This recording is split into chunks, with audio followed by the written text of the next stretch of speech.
Hey, it's me, GV, and welcome to another Silksong guide, ladies and gentlemen. This is how to get the Swift Step ability in Silksong, which allows you to dash. Anybody that's played Hollow Knight before knows the dash is very integral to the game, and not having this really sucks, especially this game. So basically it allows you to dash like this, and then you can also kind of sprint as well on the ground when you use it. So incredibly helpful and also needed to progress a lot of the time as well. So basically how to get this thing, I will show you from the get-go here. Minor spoilers for the map, obviously, but if you're looking at this video, I'm assuming you just want to know where it is. So obviously you start things off in Bone Bottom when you first start the game. That's kind of the first, little town. Then you move to the Marrow and do whatever you want to do there.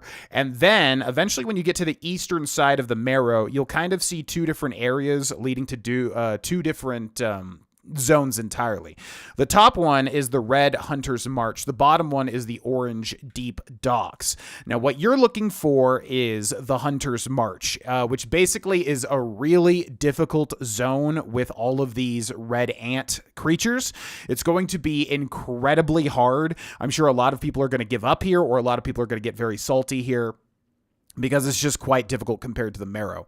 But as you can see in that center there, when you access the Hunter's March, it's a relatively simple progression moving to the eastern side of the map.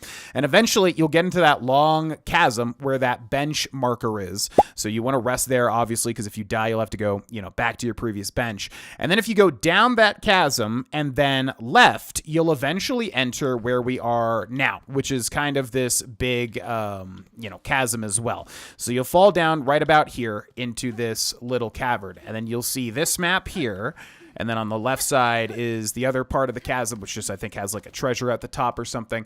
So then once you're at this point, this is where you're very close to getting the Swift Step Dash ability.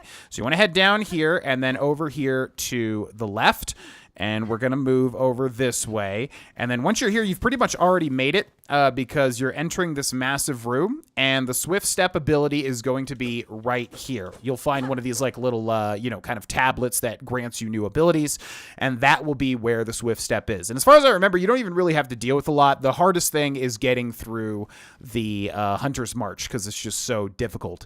But once you do that, you're pretty much in the clear, because when you make it to where we are right now, which I'll show you on the map, that is where you'll unlock the Swift Step ability. And then you can use it to kind of dash over people and kind of getting close. And it's just very, very integral to having a good time in Hollow Knight, because without it, things really suck. So once again, there we are on the map in the Deep Docks, which is directly below the Hunter's March, which that's the toughest thing. You just kind of have to get through that gauntlet of ant enemies. So I hope this guide helped. Thanks so much for watching. Subscribe for more guides, and I'll see you in the next one. Bye-bye.